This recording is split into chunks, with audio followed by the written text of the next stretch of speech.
А здесь вот Сауле делает баурсаки.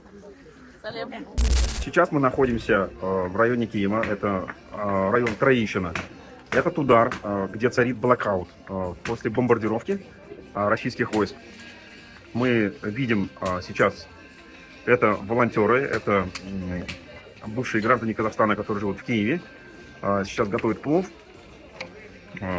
делают баурсаки и угощают местных жителей. В основном это пожилые люди. Люди живут в холоде, без воды.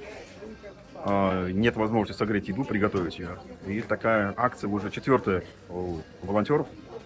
Пойдемте посмотрим, что там делают. Вот. Тут, здесь вот столько людей, все больше и больше собирается. Мы находимся возле здания школы. В школе также нет света, нет тепла. Это Марат Дарменов. Он сейчас рубит дрова для плова. Вот. А здесь вот Сауле делает баурсаки. Вот. А подробный репортаж обо всем, что здесь происходит, смотрите на нашем канале, он скоро выйдет.